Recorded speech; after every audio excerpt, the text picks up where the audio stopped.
Today, we're looking at something that isn't retro computer related, but is definitely awesome all the same.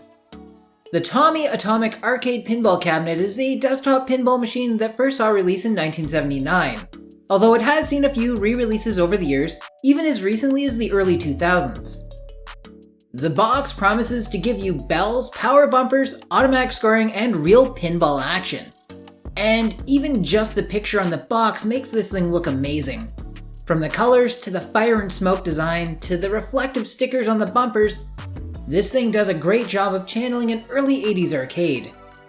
A friend of mine bought this in unknown condition with the intent of donating it to a video game museum, but asked if I'd like to give it a once-over first and do a video on it, and of course I just had to. Well, let's not wait any longer. It's time to release all this atomic arcade power from the box. And there isn't much to say about what's included. There's the cabinet itself, of course. And there's also two legs to get the cabinet at the proper angle for gameplay. The Playfield is pretty simple, but manages to pack in quite a few features for the size. There's the two flippers as you'd expect, and there's also 3 bumpers, 2 kickers, 2 slingshots, and a couple basic rollovers at the top. And I apologize to any pinball experts that might be watching this if I got any of those names wrong. I had to look up the names and it is possible that I chose poorly. Well, now there's nothing to do but see if it works. Let's start by installing the legs.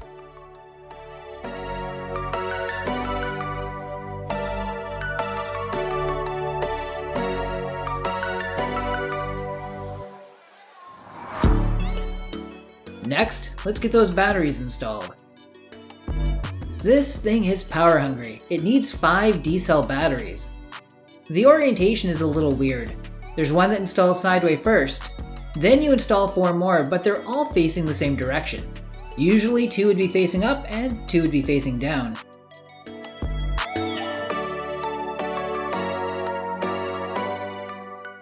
Alright, moment of truth. Let's see how the Atomic Pinball Cabinet has fared after 40 years.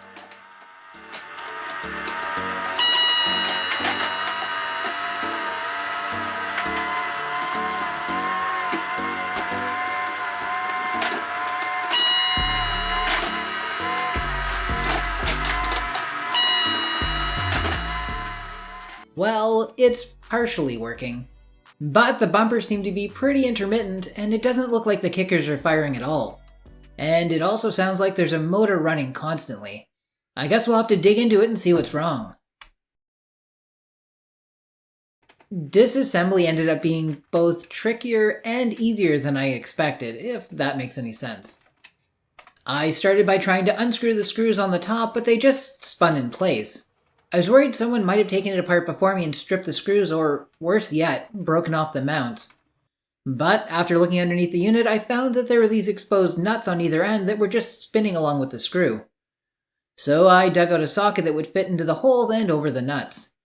Then I held the nuts in place and unscrewed. They were pretty tight to get undone. I think they might have had some sort of Loctite material on them.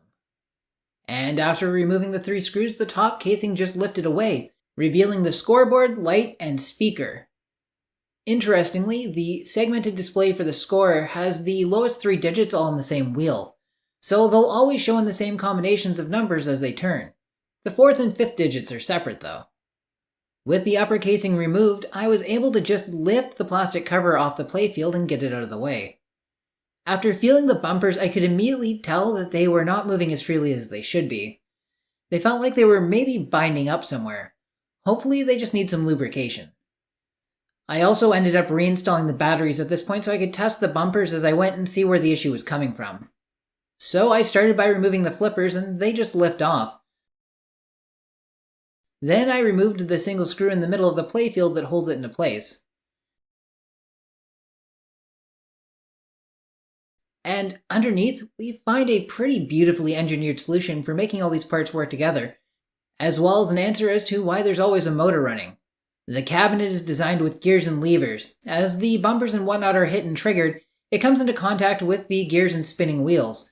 As it makes contact, it rotates the score to move it forward, And as the bumpers are lowered, they make contact with other parts on those spinning wheels that pull the bumpers up and down with force, propelling the ball out. Or at least that's the idea. But since this one isn't quite working right, I thought I'd start by lubricating any parts that move together and need to be frictionless. I'll be honest, I had doubts when I was doing this. It seemed like everything was pretty well lubricated already, but I figured it can't hurt. All the parts are held in by retention rods that are screwed down on one end. Pretty simple design, it's easy to take apart and easy to put back together. With everything lubricated, things are moving a little bit better, but it's still hit or miss as to whether or not things get triggered. At this point it became pretty obvious that the pieces were binding up against the playfield. Without installed, they triggered very easily, but with it installed, they stick. I finally wondered if it could be as simple as adding a spacer in between the machine and the playfield. So, as a temporary test, I cut a rubber washer and tightened everything back into place.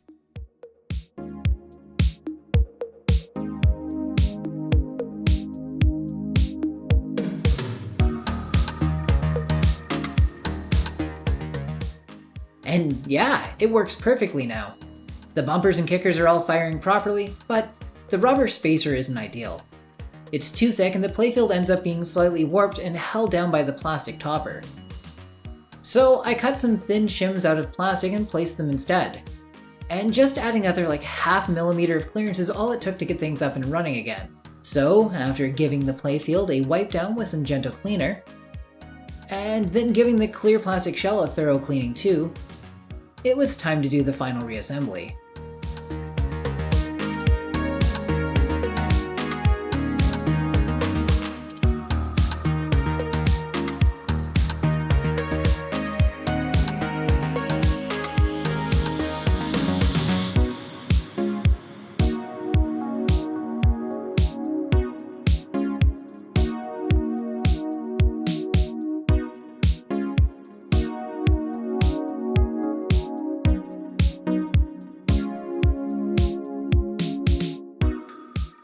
So now, with it all put back together and repaired, let's see how it plays. Holy cow, this thing is awesome. Starting up the cabinet is a manual process.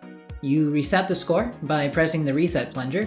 You set the number of balls you want to play with up to 3 by rotating the ball selector knob. Then you pull the plunger and you're off to be the wizard. Sure, there isn't a ton to do or a lot of high-level complexity, but the engineering that went into making this work is truly awesome. Isn't it kind of mind-blowing that all of this is just mechanical components? A single motor moves everything you see moving, from the bumpers to the kickers to the scoreboard. Everything, that is, except for the plunger and the flippers. And there's no doubt that this manages to capture the feel of an actual pinball cabinet. And all at just a fraction of the size and space. I love this. I didn't think I'd find much replayability in it, but I got obsessed with trying to see how long I could get the ball bouncing between bumpers. But all good things must come to an end, and this cabinet is not mine to keep.